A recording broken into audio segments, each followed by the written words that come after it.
சாய் பக்தர்களுக்கு என் அன்பு வணக்கங்கள். ஓம் சாய்ராம்.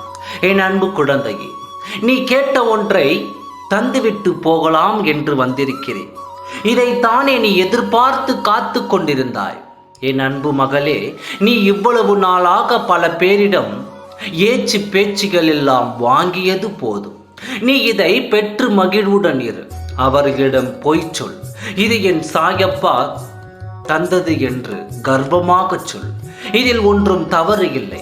முதலில் ஒரு பிரச்சனை வரும்பொழுது பயமாகத்தான் இருக்கும். ஐயோ, இதில் நாம் எப்படி கடக்கப் போகிறோம் என்று தெரியாமலேயே திக்கி திணறுவோம். அதன் பின்பு அதை எதிர்கொள்ள சற்று துணிச்சல் வரும். அந்த துணிச்சல் வந்தவுடன் நாம் தைரியமாக அதை எதிர்கொள்வோம் அல்லவா?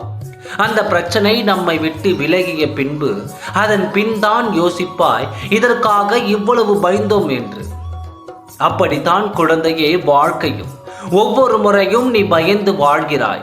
அது வேண்டாம், இதுதான் உன் வாழ்க்கை என்று நீயே தீர்மானித்த பிறகு பின் ஏன் இந்த பயம்? உனக்கென்ற கொள்கையை நீயே உருவாக்கி விட்டாய். அது நியாயமான விஷயமாக இருந்தால் இந்த சாயப்பா துணையோடு உனக்கு கிடைக்கும் என்று நான் ஏற்கனவே சொல்லிவிட்டேன். நிச்சயமாக நீ வெற்றி காண்பது உறுதி. நடப்பது எதுவாக இருந்தாலும் அதை தைரியமாகவும் துணிச்சலோடும் எதிர்கொள்வோம். ஐயோ, தோற்றுவிட்டோமே என்று கீழே விழுந்து கதறாதே. அந்த தோற்பதிலும் நீ ஒரு அனுபவ பாடத்தை தான் கற்றுக்கொள்கிறாய். அதன் பின் மறுபடியும் அந்த தவறை செய்யாமல் விழித்துக்கொள். எப்பொழுதும் விழிப்புணர்வுடனே இரு.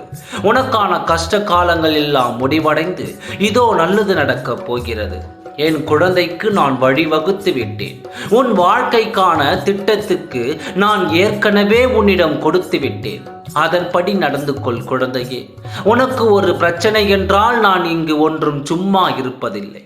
அதை எப்படி எதிர்கொள்வது என்று நான் ஒவ்வொரு நாளும் உனக்கு சொல்லிக் கொண்டு தான் இருக்கிறேன். இதைத்தான் பண்ண வேண்டும் என்று அறிவுறுத்தியும் கொண்டு தான் இருக்கின்றேன். நீயோ அதை புரியாமல் பல விஷயங்களை இப்பொழுது செய்து கொண்டிருக்கிறாய். எதை நினைத்தும் நீ கலங்க வேண்டாம். உனக்கான ஒன்றை உன் கையில் ஒப்படைத்து உன் முகத்தில் முகமலர்ச்சியோடு புன்னகையோடு இருக்க நான் வழிவகை செய்கிறேன். எத்தனை சோகங்கள் வந்தாலும் அதையும் தாண்டி நீ வலிமை பெற்று வரப்போகிறாய்.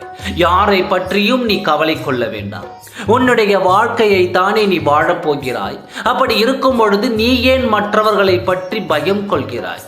கவலைப்படாமல் இரு, நல்லதே நடக்கும். ஓம் சாய்ராம். நன்றி, வணக்கம்.